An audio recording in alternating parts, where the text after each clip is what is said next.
नमस्कार, किसान समाचार में आपका स्वागत है। मैं हूं साइमा खान। सबसे पहले नजर हेडलाइंस पर। फसलों के उत्सव पोंगल में शामिल हुए प्रधानमंत्री नरेंद्र मोदी। केंद्रीय मंत्री एल मुरुगन के दिल्ली स्थित आवास पर मनाया गया जश्न। पीएम ने किसानों के प्रति जताया आभार। कहा कि मिलेट्स को लेकर देश और दुनिया में पैदा हुई है नई जागृति।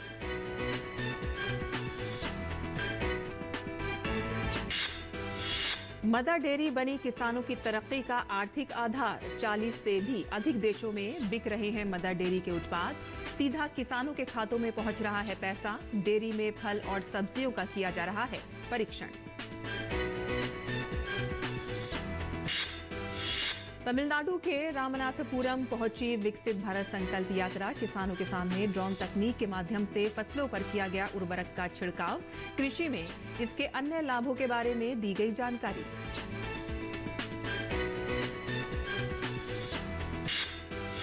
पूरा उत्तर भारत शीतलहर और कोहरे की चपेट में। दिल्ली, वाराणसी, चंडीगढ़, लखनऊ समेत कई शहरों में जीरो विजिबिलिटी। अगले 3 से 4 दिनों तक राहत के आसार नहीं। और अब समाचार विस्तार से। प्रधानमंत्री नरेंद्र मोदी ने सूचना प्रसारण राज्य मंत्री एल मुरुगन के आवास पर पोंगल समारोह में हिस्सा लिया। इस अवसर पर तेलंगाना की राज्यपाल तमिलिसाई सौंदरराजन मौजूद रहीं।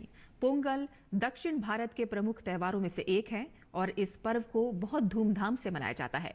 मकर संक्रांति की तरह ही ये पर्व भी सूर्य के उत्तरायण का त्योहार है। इस समय फसल की कटाई की जाती है और इसको लेकर खुशियां मनाई जाती हैं। पोंगल फसल कटाई और संपन्नता के प्रतीक का उत्सव होता है। पोंगल के दिनों में घर के बाहर रंगोली बनाई जाती है और साथ ही ये पर्व ईश्वर को धन्यवाद देने के अवसर के रूप में भी मनाया जाता है। पीएम ने कहा कि पोंगल के दिन तमिलनाडु के हर घर से पोंगल धारा का प्रवाह होता है। उन्होंने सभी के जीवन में सुख, समृद्धि और संतोष की धारा के प्रवाह होने की कामना की। पीएम ने कहा कि पोंगल का त्यौहार एक भारत श्रेष्ठ भारत की भावना को दर्शाता है।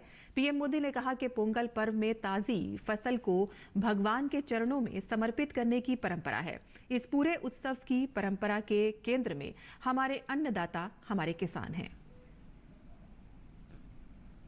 संत तिरुवल्लुवर ने कहा है, तल्ला विळयुळुम तक्कारुम ताळिवल्ला चेवरुम सेवर्द नाडु,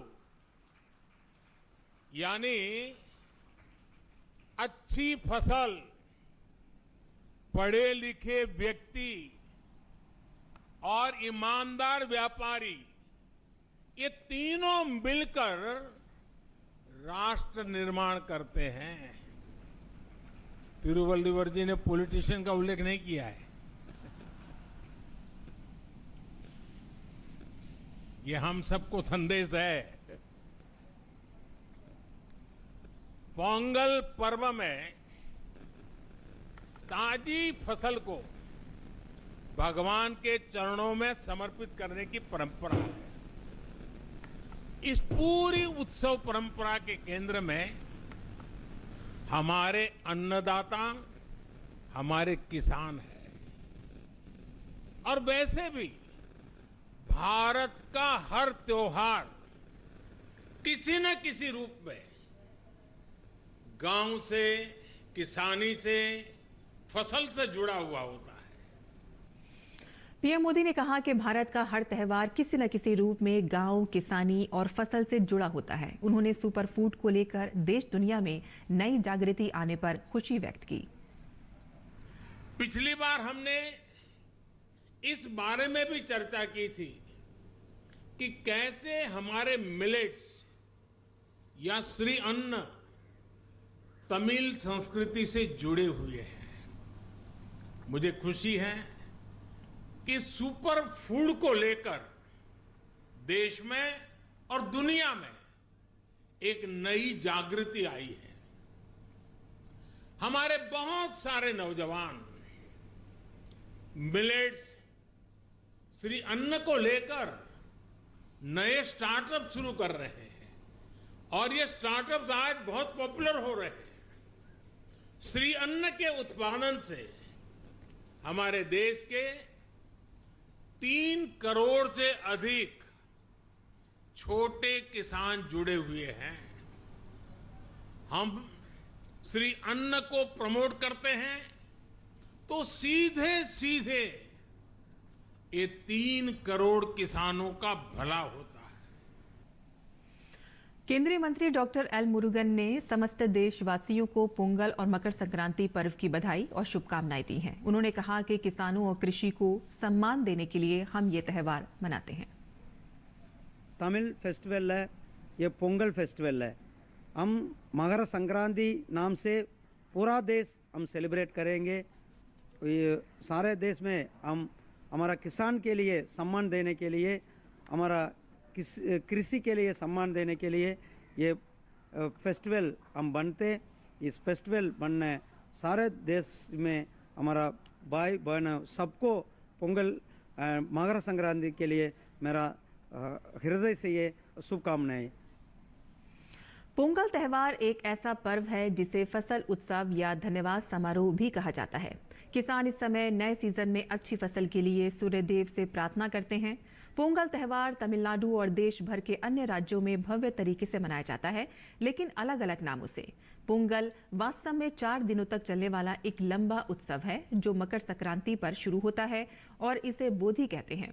इस समय सूर्य उत्तरायण की ओर अपनी यात्रा शुरू करते हैं। नए काटे गए चावल का उपयोग करके मिठाइयां और नमकीन बनाया जाता है और अगले फसल मौसम के लिए प्रार्थना के साथ ही भगवान को चढ़ाया जाता है। गन्ना पोंगल त्यौहार का प्रतीक है। पोंगल के अगले ही दिन को मट्टू पोंगल कहा जाता है। इसमें भैंसों और बैलों के प्रति भी उच्च सम्मान दिया जाता है। पोंगल उत्सव के अंतिम उत्सव को कन्नुम पोंगल कहा जाता है और इसका अर्थ है मित्रों और परिवारों का पुनर्मिलन। आगे बढ़ते हैं, जहां असम में फसल कटाई का त्यौहार माघ बिहू मनाया जा रहा है और इसे भोगाली बिहू और माघोर दोमाही भी कहा जाता है। इस त्यौहार को तमिलनाडु में पोंगल, पंजाब में लोहड़ी और देश के उत्तरी राज्यों में मकर संक्रांति के नाम से जाना जाता है। ये वर्ष का पहला पर्व है जो सर्दियों में फसल कटाई का उत्सव मनाने और पूरे वर्ष में समृद्धि की प्रार्थना करने के लिए विभिन्न समुदायों को जोड़ता है। माघ बिहू के दिन लोग सुबह स्नान करके धार्मिक अनुष्ठान करते हैं और एक दूसरे को भोजन तथा मिठाइयों का वितरण करते हैं। असम में बिहू पर्व को 2 दिन मनाया जाता है। इस दौरान अलाव जलाया जाता है और लोग उत्सव मनाते हैं। माघ बिहू से एक दिन पहले उरुका होता है जो असमी कैलेंडर के अनुसार पोष महीने का अंतिम दिन है। आगे बढ़ते हैं, जहां देश के किसानों की आर्थिक खुशहाली और तरक्की में मदर डेयरी की भूमिका महत्वपूर्ण रही है। मदर डेयरी द्वारा आज न केवल भारत बल्कि दुनिया के 40 से भी अधिक देशों में अपने उत्पाद का निर्यात किया जा रहा है। इस विषय पर हमारे संवाददाता ओपी यावनत ने बात की मदर डेयरी सफल एवं निर्यात विभाग के प्रमुख प्रदीप कुमार साहू से। वाणिज्य उद्योग मंत्रालय भारत सरकार की पहल से उत्तर प्रदेश के ग्रेटर नोएडा में इंडिया एक्सपो मार्ट में इंडस फूड मार्ट का आयोजन किया गया। इसमें देश और दुनिया की नामी गिरामी कंपनियों ने भाग लिया। इससे भविष्य में कितना फायदा मिलेगा रोजगार, व्यापार और कारोबार को खाद्य के क्षेत्र में, इस विषय पर बात करने के लिए हमारे साथ मौजूद है मदर डेयरी सफल और निर्यात विभाग के प्रमुख प्रदीप कुमार साहू। सर, अगर बात करें इंडस फूड जो एक्सपो मार्ट है, ये कितना मददगार है जो एग्रीकल्चर और डेयरी सेक्टर के जो उत्पादों को अंतर्राष्ट्रीय बाजार दिलाने में? देखिए, सरकार का जो प्रायोरिटी है एक्सपोर्ट बढ़ाना है और एग्रीकल्चर, डेयरी, फूड को एक्सपोर्ट बढ़ाना है। और ये जो फेयर हो रहा है आज नहीं, कम से कम 6-7 साल पहले हुआ था और हम Mother Dairy as a company हम हर साल इसमें पार्टिसिपेट करते हैं और बहुत मददगार रहता है क्योंकि बायर सेलर्स आजकल बहुत लोग आ रहे हैं। हम जब भी दुबई, पेरिस और जर्मनी जाते थे मेला करने के लिए, आज इंडिया में बायर सेलर्स आ रहे हैं और हमारा इंडिया का पोजीशन और मदर डेयरी का फ्रूट्स, वेजिटेबल्स और डेयरी धारा सबके हमको अच्छा ऑर्डर मिल रहा है। ये बहुत बढ़िया फ़ायदेमंद है और हेल्प हमारे लिए एक्सपोर्ट बढ़ाने के लिए बहुत अच्छा कदम है। मदर डेयरी पर्टिकुलर बात करें तो मदर डेयरी के सफल के उत्पाद कौन कौन से देशों में जाते हैं और कौन कौन से मुख्य उत्पाद हैं?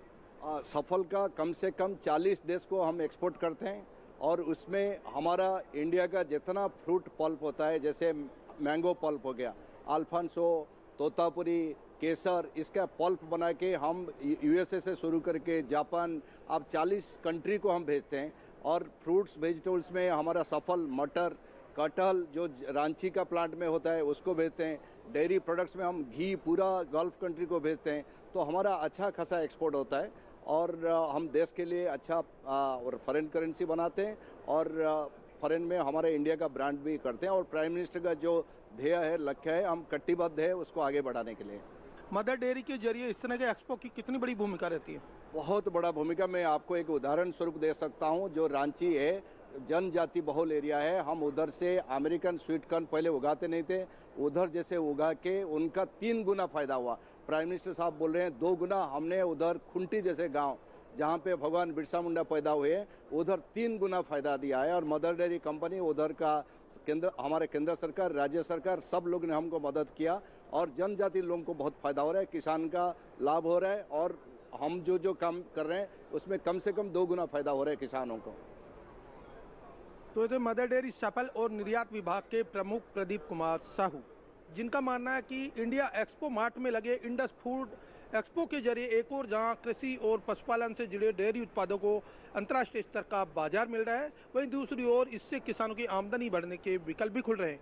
मेरे सहयोगी कैमरामैन प्रमोद और राजेंद्र के साथ में OP Yadav, DD news, greater Noida.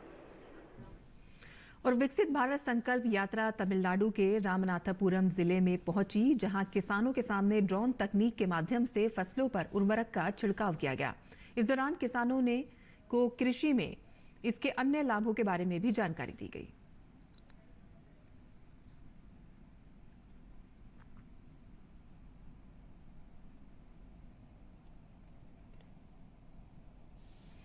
इस समय पूरा उत्तर भारत कड़ाके की ठंड की चपेट में है। सर्दी के मौसम में पहली बार गंगानगर, पटियाला, अंबाला, चंडीगढ़, पालम, सफदरजंग, बरेली, लखनऊ, बहराइच, वाराणसी, प्रयागराज और असम के तेजपुर में 0 विजिबिलिटी दर्ज की गई है।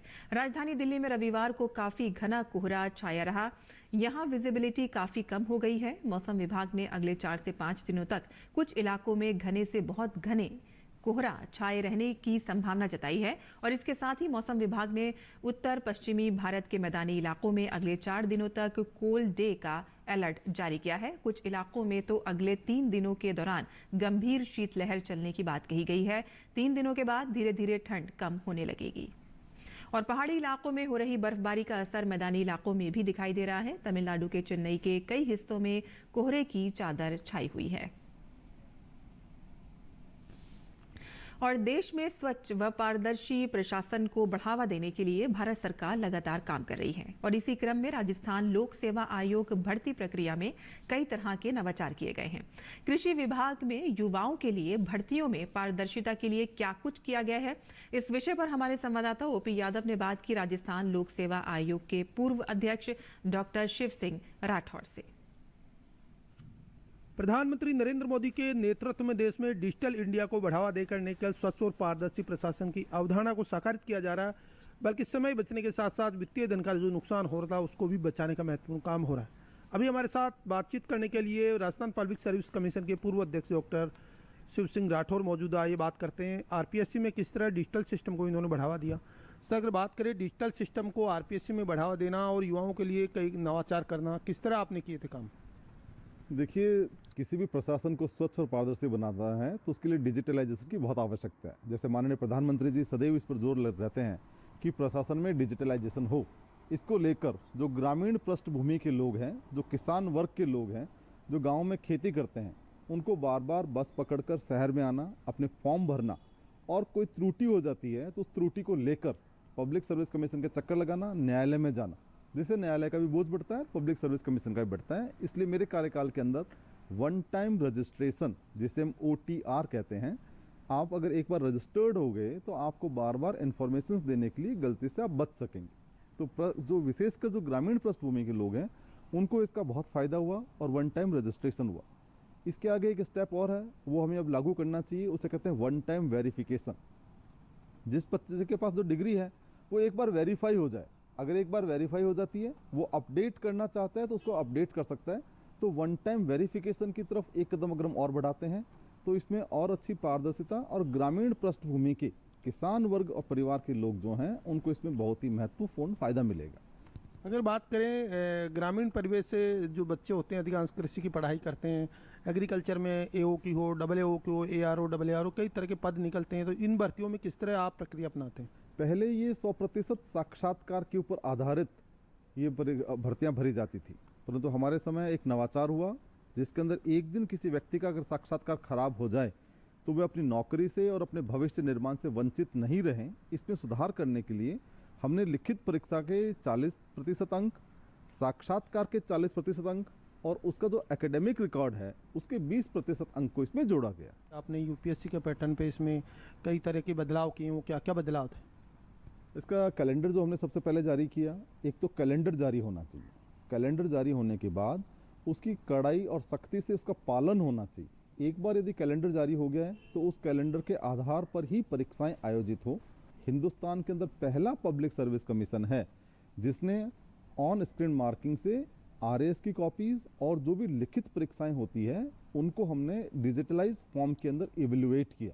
इसके बाद में आरटीआई में जो कॉपी देते हैं तो व्यक्ति जब बार बार चक्कर लगाता है, बहुत सारे कागज़ खराब होते हैं, फोटोकॉपी करवानी पड़ती है, तो हमने इसको ऑनलाइन जो देगा 50 रुपया कॉपी, 200 रुपये 4 पेपर होते हैं, वो जमा करवा दे, उसको एक ओटीपी आएगा और वो कहीं पे भी अपने गांव में बैठा हुआ है, ग्रामीण क्षेत्र में कोई ई मित्र है, वहाँ जाकर ग्रामीण क्षेत्र के अंदर अपने चारों पेपर की कॉपी की आरटीआई में कॉपी ले सकता है। तो ये राजस्थान पब्लिक सर्विस कमीशन के पूर्व अध्यक्ष डॉक्टर शिव सिंह राठौर, जिनका मानना है कि आरपीएससी में डिजिटल सिस्टम को बढ़ावा देने से एक और जहां काम में पारदर्शिता आई है, वहीं दूसरी ओर भ्रष्टाचार रोकने के साथ साथ बेहतर मानव संसाधन नियुक्त करने में मदद भी मिली है। मेरे सहयोगी कैमरामैन अनिकेत के साथ मोपी यादव, डीडी न्यूज, दिल्ली। और किसान समाचार में अब बात करते हैं मंडी भाव की और आइए देखते हैं कि क्या रहा देश भर की मंडियों का भाव।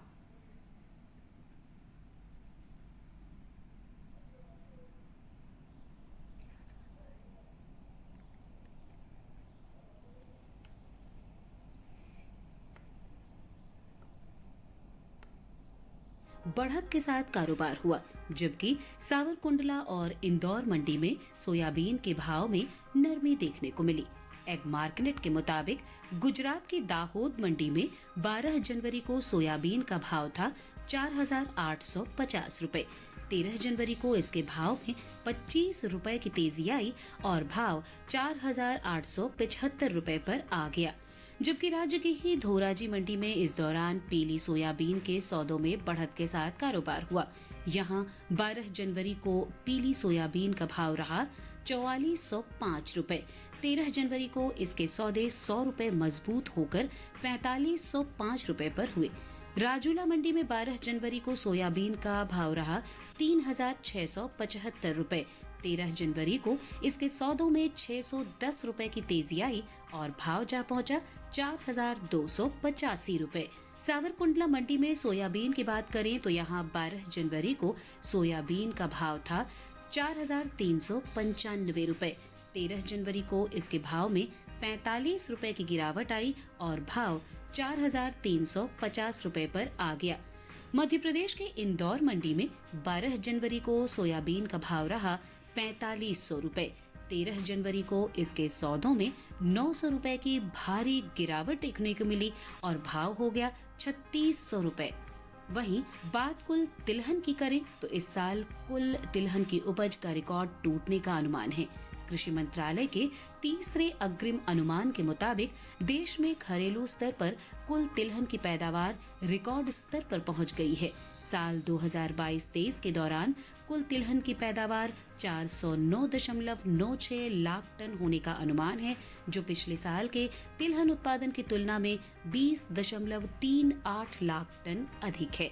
जबकि बीते साल इस दौरान कुल तिलहन की उपज 379.63 लाख टन रही थी। सोयाबीन की पैदावार पर नजर डालें तो कुल तिलहनी फसलों की उपज में शामिल सोयाबीन की पैदावार इस साल रिकॉर्ड स्तर पर जा सकती है। साल 2022-23 के दौरान खरीफ सोयाबीन की उपज 149.76 लाख टन होने का अनुमान जताया गया है, जबकि बीते साल इस दौरान खरीफ सोयाबीन की पैदावार 129.87 लाख टन थी।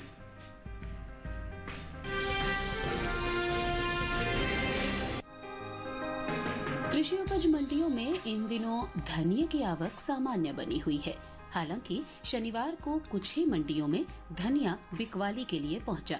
भाव की बात करें तो विसावदर और पुणे मंडी में धनिये के सौदों में मजबूती के साथ कारोबार हुआ, जबकि हलवद और राजकोट मंडी में इस दौरान धनिये के भाव में नरमी देखने को मिली। एग मार्केट के मुताबिक गुजरात की हलवद मंडी में 12 जनवरी को धनिये का भाव था 5,900 रुपए। 13 जनवरी को इसके भाव में 400 रुपए की भारी गिरावट आई और भाव 5,500 रुपए पर आ गया। राज्य के ही राजकोट मंडी में इस दौरान धनिये के सौदों में नरमी के साथ कारोबार हुआ। यहाँ 12 जनवरी को धनिये का भाव रहा 7,200 रुपए। 13 जनवरी को इसके सौदे 500 रुपए टूटकर 6,700 रुपए पर हुए। विसावदर मंडी में धनिये के भाव की बात करें तो यहाँ 12 जनवरी को धनिये का भाव था 5,750 रुपए। 13 जनवरी को इसके सौदों में 140 रुपए की तेजी आई और भाव 5,890 रुपए पर जा पहुंचा। महाराष्ट्र की पुणे मंडी में इस दौरान धनिये के भाव में बढ़त देखने को मिली। यहाँ 12 जनवरी को धनिये का भाव रहा 11,750 रुपए। 13 जनवरी को इसके भाव में 250 रुपए का उछाल आया और भाव 12,000 रुपए प्रति क्विंटल पर हो गया। वही बात धनिये के निर्यात की करें तो देश से होने वाले धनिये के निर्यात में इस साल बढ़त देखने को मिली है। साल 2022-23 के दौरान धनिये का निर्यात 10% बढ़ा है। भारतीय मसाला बोर्ड के मुताबिक वित्त वर्ष 2022-23 के दौरान धनिये का निर्यात 54,481 टन के पार पहुंच गया है, जबकि बीते साल इस दौरान धनिये का निर्यात 48,656 टन का हुआ था। यानी बीते साल के मुकाबले इस साल धनिये का निर्यात 5,825 टन बढ़ा है।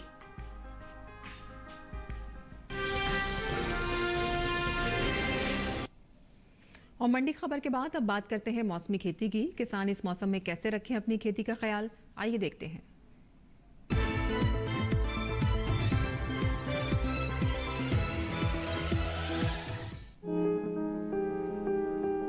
अरुणाचल प्रदेश में इस समय मटर और सरसों के अलावा गोभी वर्गीय सब्जियों में जरूरत के अनुसार सिंचाई करें।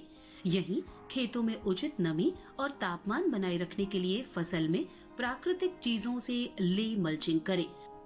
असम के पहाड़ी इलाकों में बोरो धान की रोपाई करें। इसके साथ ही यहाँ मसूर में हल्की सिंचाई करें। निचले ब्रह्मपुत्र घाटी इलाके में बोरो धान की रोपाई जारी रखें। इसके साथ ही खेतों में 5 से 6 सेंटीमीटर जल स्तर बनाए रखें। इसके अलावा धान के खेतों में खाली जगहों को भरने के लिए अतिरिक्त बीज रखें और रोपाई के 7 से 10 दिनों के बीच खाली जगहों को भरने का काम पूरा कर लें। ऊपरी ब्रह्मपुत्र घाटी इलाके के किसान बोरो धान के साथ गोभी वर्गीय सब्जियों की रोपाई करते रहें। वहीं बराक घाटी में इस समय आहू धान की अगेती किस्मों की नर्सरी लगाएं। इसके साथ ही यहाँ बोरो धान की रोपाई जारी रखें।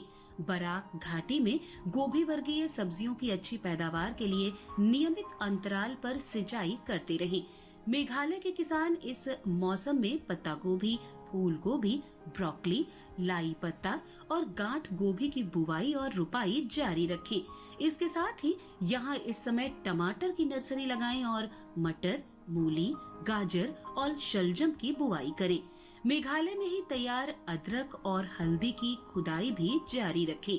नागालैंड में फलों और सब्जियों के खेतों में नमी बनाए रखने के लिए मल्चिंग करें। यही समय तैयार गोभी वर्गीय सब्जियों के अलावा राजमा की कटाई जारी रखें। इसके अलावा यहाँ तैयार आलू, प्याज और अदरक की खुदाई भी करते रहें। वहीं मणिपुर में इस समय गोभी वर्गीय सब्जियों की पछेती किस्मों की रोपाई जारी रखें। मिजोरम में किसान मिर्च, बैगन, भिंडी और ग्वारफली की बुआई के लिए खेत तैयार करते रहें। वहीं त्रिपुरा में बोरो धान की रोपाई जारी रखें।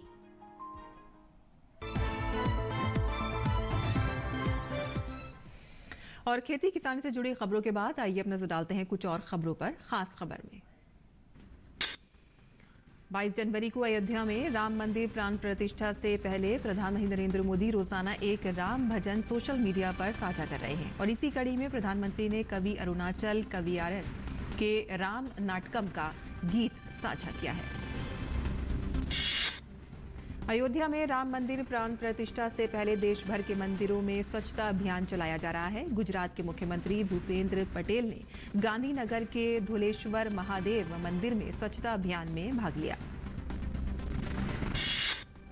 उड़ीसा के अंगुल में केंद्रीय मंत्री धर्मेंद्र प्रधान ने राम मंदिर प्राण प्रतिष्ठा कार्यक्रम से पहले स्वच्छता अभियान के तहत मां हिंगुला मंदिर में स्वच्छता अभियान चलाया।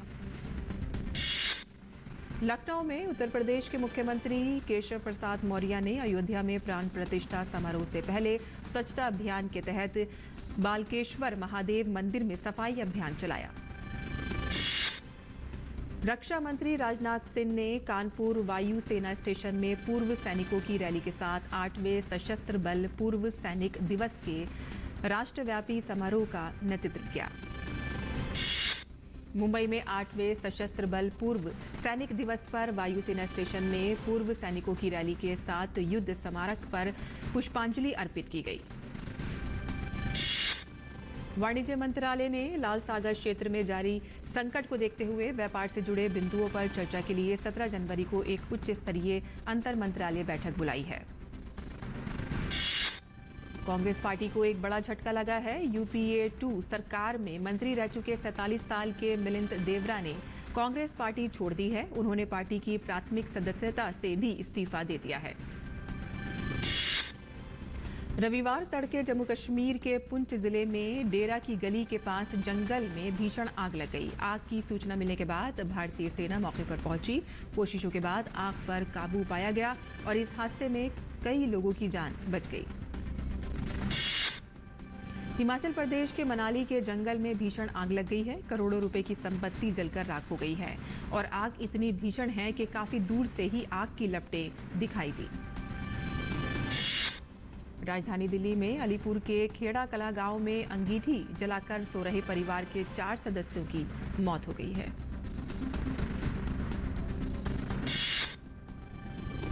और किसान समाचार में आज के लिए बस इतना ही। अनुमति दें। नमस्कार।